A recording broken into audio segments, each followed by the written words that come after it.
Dito tayo sa Nasugbu Public Market. Mamimili tayo ng isda ngayon. Baka may pangkilaw, magkikilaw tayo. Dito tayo sa palengke. Karnihan. Yan. Bisugo. Fresh na fresh o bisugo. Magkano bisugo tayo?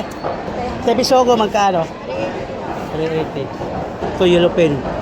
Magkano yellow pen? 260. 260 maya. Balik Pampano.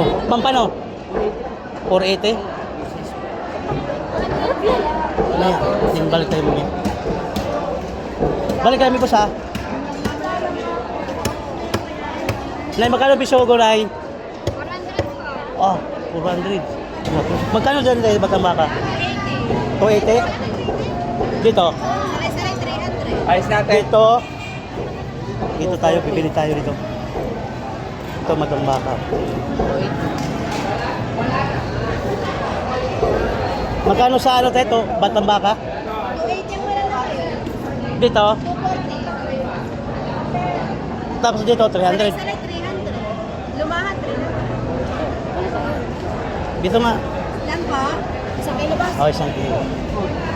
1 kilo lang kay fresh na fresh.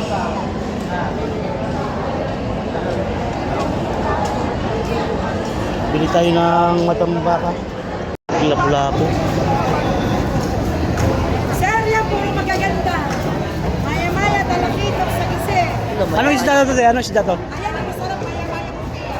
Pero ang presyo masarap din. Ang masarap po yan. Masarap daw ang price yun. Hindi kita mamahalala. Magkano dito te? 350 lang. 350. Tingin muna tayo. Ha? Titingin muna tayo. Babalik tayo dyan. Oh, ganda.